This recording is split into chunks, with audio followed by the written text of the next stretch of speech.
Hello everybody, welcome back to the Overlap Breakdown YouTube channel. I'm joined as always by my co-host Umir, who's a professional football scout and analyst. And we're here back again to talk about Ruben Amorim's first game in charge against Ipswich, where the full-time result was 1-1, and we're going to get straight into it. For Manchester United, it was the 3-4-3 that we expected it to be. Yep. For Ipswich, it started out on paper as a 4-2-3-1 or a 4-4-2, and then the rotations in Ipswich's shape, which we'll cover later, transitioned into a different shape.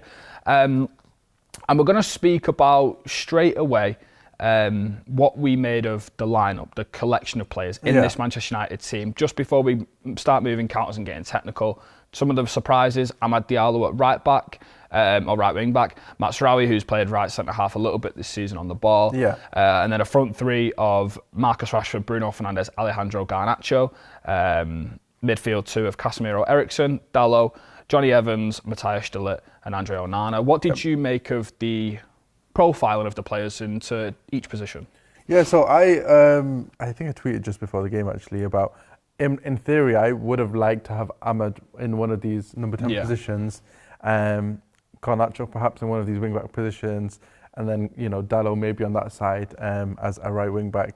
We've seen the quotes from Amorim where he mentioned his wing-backs, he prefers them initially to be defenders because it's easier to teach a defender to go forward rather. And then we play Amad. Yeah, exactly. Yeah. So then we play Amad, which is like a real spanner in the works. But I think that there are fair justifications for Amad in there. I think a lot of the decisions here for this team, I think this was injury forced. Yeah, this is what I was going to say. I didn't realise how bad it was going to be coming into the game, but Lisandro Martinez didn't travel. Yeah. Luke Shaw only played 30 minutes. Yeah. We had Mazraoui at right centre half. Yeah. I don't think his plan going into the game was to definitely play Amad at right wing back. I think it was more forced, but I get what you're saying. Yeah, so a lot of the decisions probably forced out of injury, and then depending on who trained where, kind of thing. Yeah, so I think it does make sense. The only thing that I would think was, obviously, Garnacho maybe there and Amad inside as a potential solution, but you would have lost some of that sort of wrong-footed wing back on both sides if Dalot did play on that right side. So we spoke about that, didn't we? We spoke about that with the Amorim preview, the analysis of his sporting team. Quenda typically does Quenda. If you have a left footer here and a right footer here, I didn't expect him to do it on both sides initially, but we saw straight away for the first goal that Manchester United scored within 90 seconds. We saw this ability to be able to pick up the ball on the line and then play inside and then play out. And angles-wise, it opens up the pitch so much more.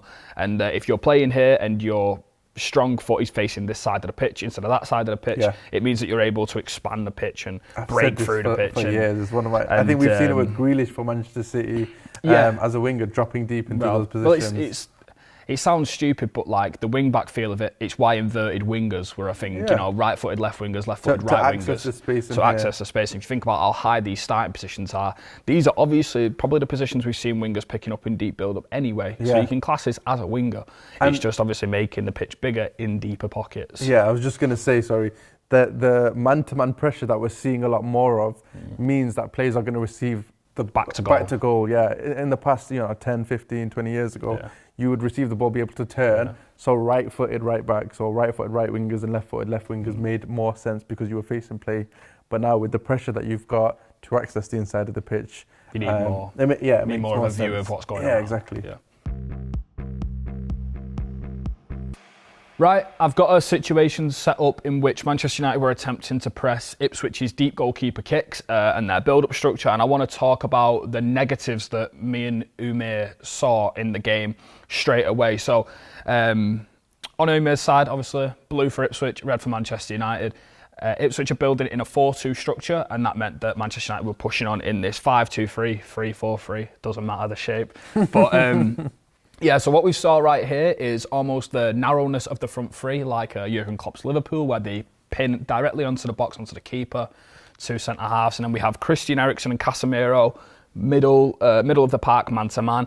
But the thing that we wanted to speak about the most was this here. So Umir's got the centre-halves, as you can see, considerably deeper, and we wanted to touch on how this is the biggest negative that we saw. We covered in the sporting analysis of Ruben Amorim how the centre-halves time their jumps and they are aggressive, but it's all with timing and distances and stuff like that.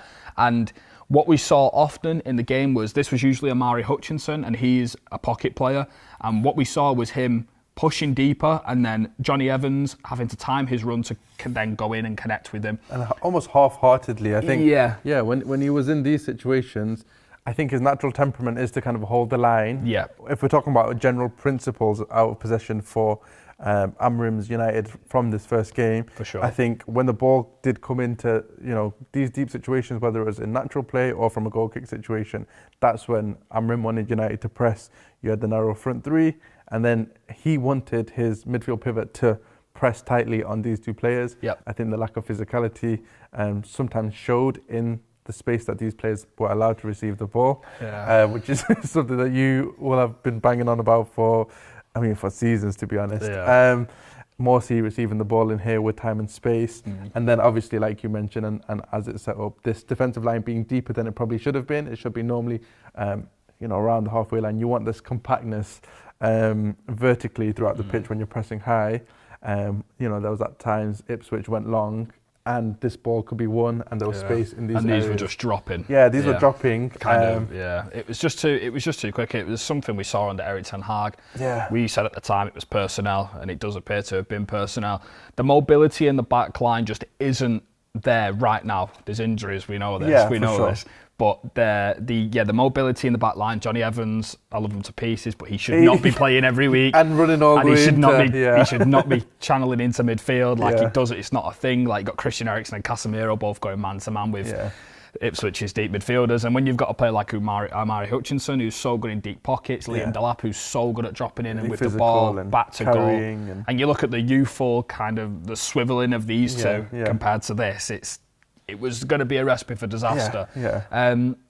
But the man-to-man pressure, it is personnel, because we saw Johnny Evans, as we said, sometimes going in, sometimes not, and he was encouraged to do so. It was the principle to do so, but and this is not a Johnny Evans.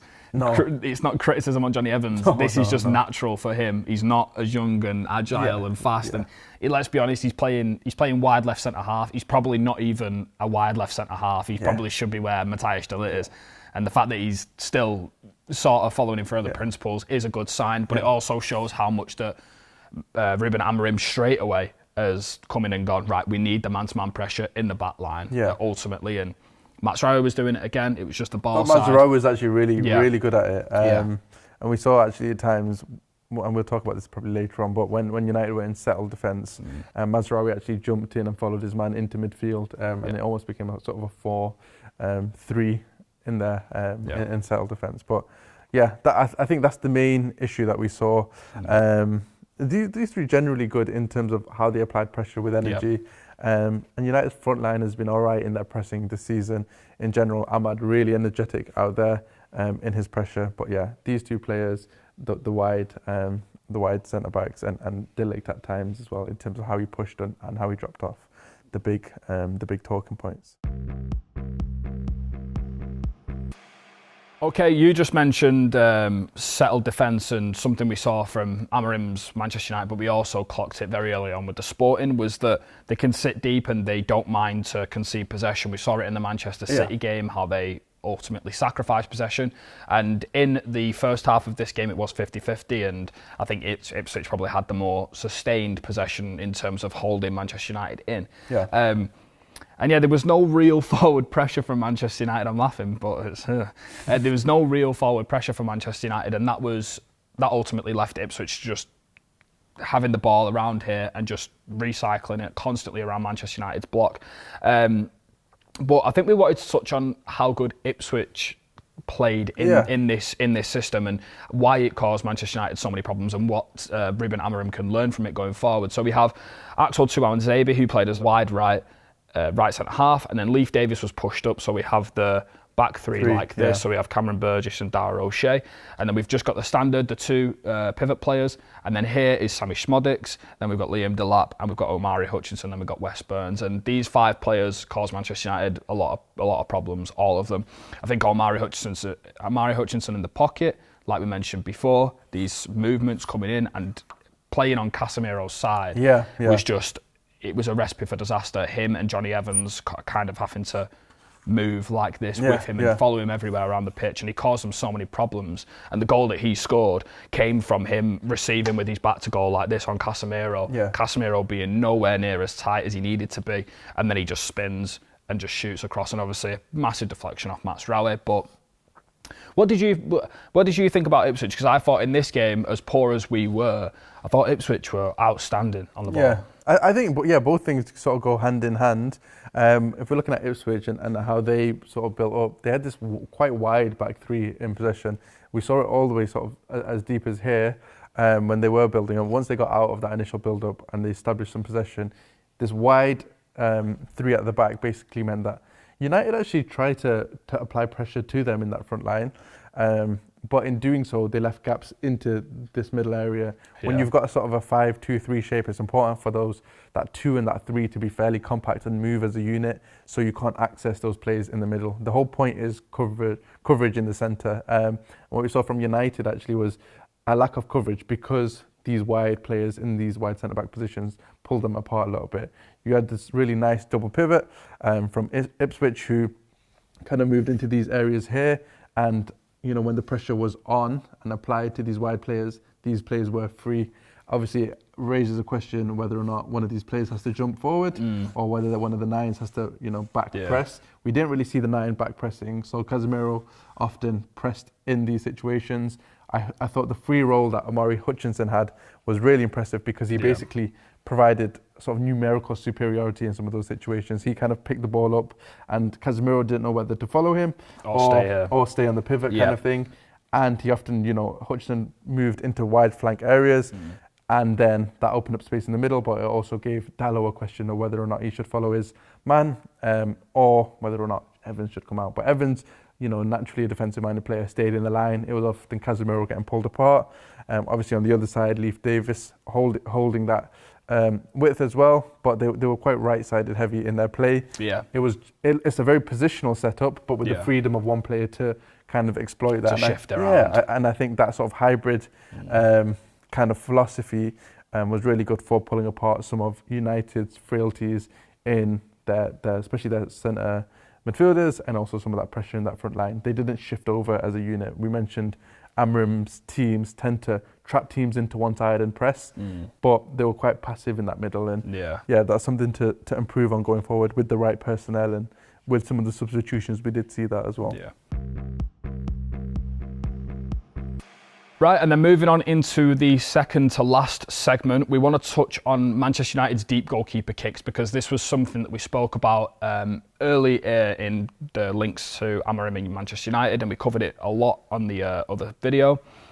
Manchester United built up with this, what looks like a 4-3, but the third player at the bottom of the diamond was Matthias de Ligt, and he stepped onto the edge of the box. And we want to talk about why this may or may not be a good thing. So I spoke about last night on Twitter, talking about how this player is not really accessible on the ball, and when it's someone like Matthias de Ligt who's not too agile, in my opinion, it's like this player doesn't exist in the ball, and I feel like it almost leaves us with a -1.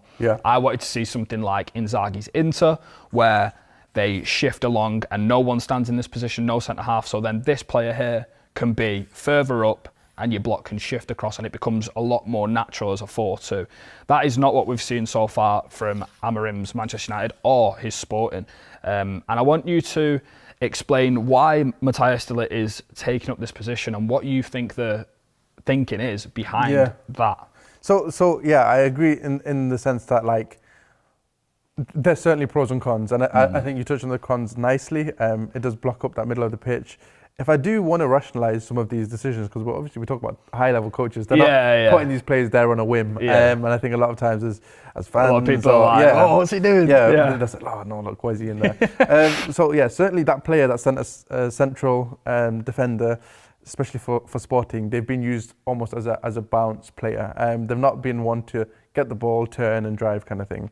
We saw it with Diomande at Sporting. We're seeing it now with de Ligt in this first game.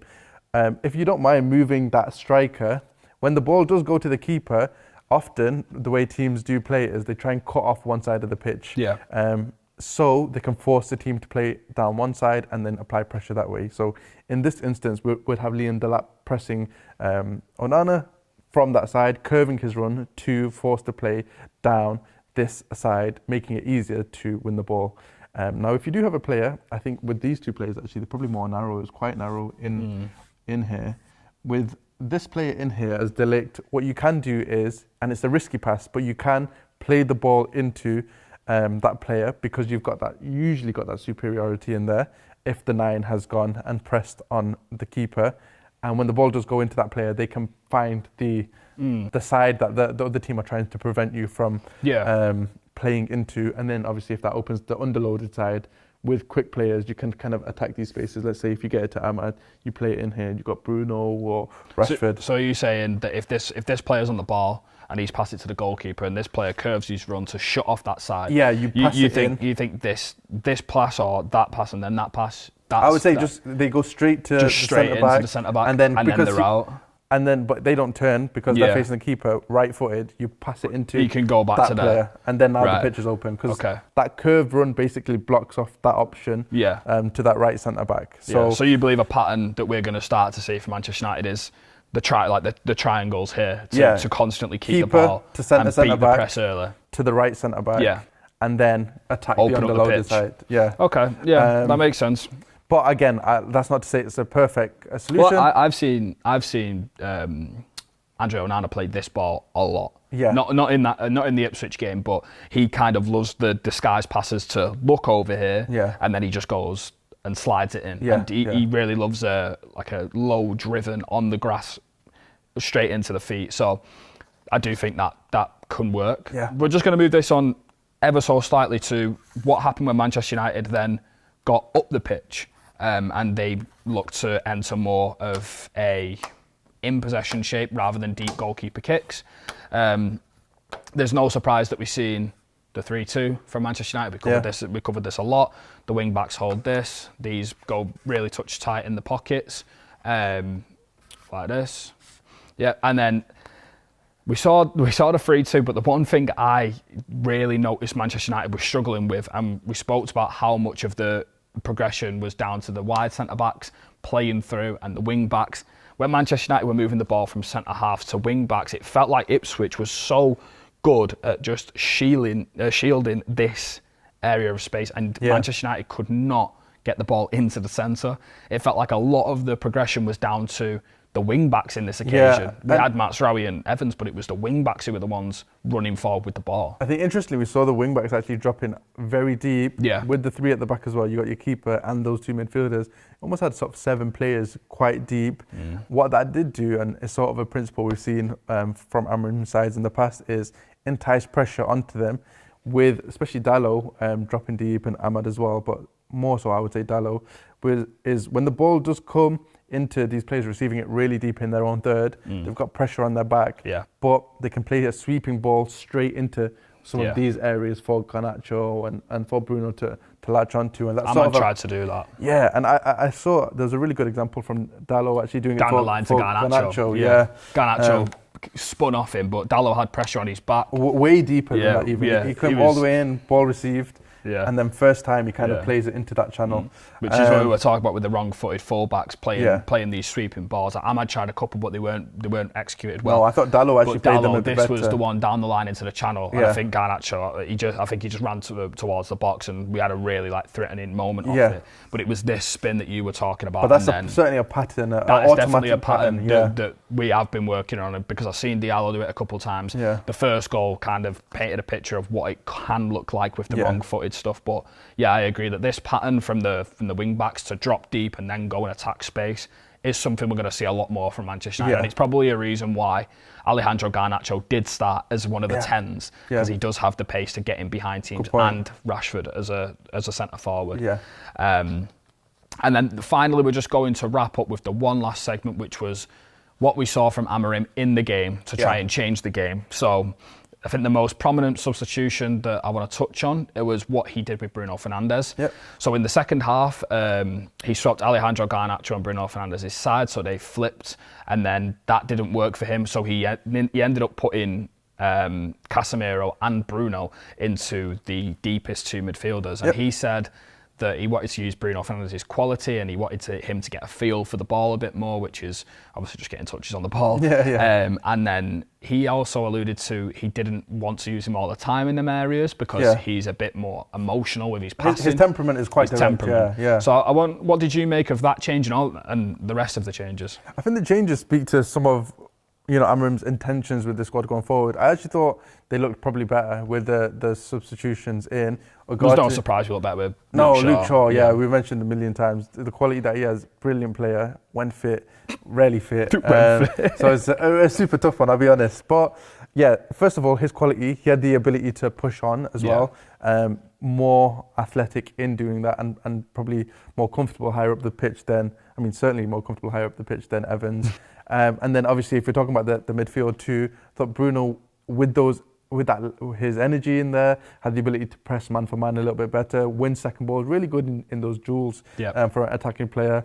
Ugarte, very similarly, I thought he won a lot of those second balls in there, covered central areas, and if the ball did go out to Hutchinson or sort of those areas, he shuttled across really nicely. I think when you've only got two central midfielders, you need players who can shuttle across really well. So I thought they were good in terms of what they provided, in terms of athleticism. Amorim's spoken about raising that physical floor. That's the main, I think that's the main bottleneck for this United side. If we talk about some of the substitutions higher up the pitch, Højlund came on. I thought he attacked this space quite nicely. Reminded me a little bit of how he used to play for Atalanta. Spinning into the channels. Spinning in and also quite left-sided heavy, which suits him.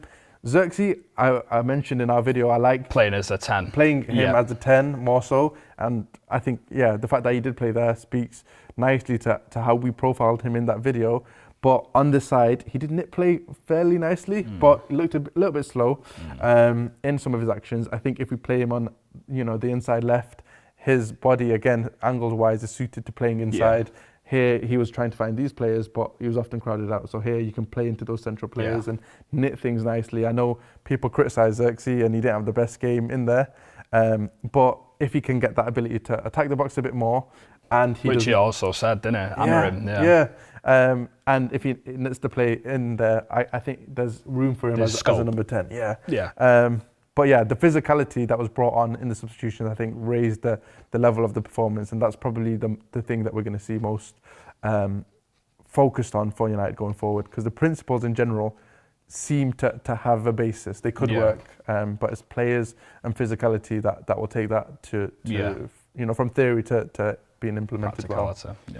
Right, thank you very much for watching the analysis of Ruben Amorim's first game in charge of Manchester United. We have a podcast coming out in the next coming days reviewing all the Premier League's action. But if you want to see more pieces like this and the podcast, please don't forget to like, comment and subscribe. And we'll see you next week for more action.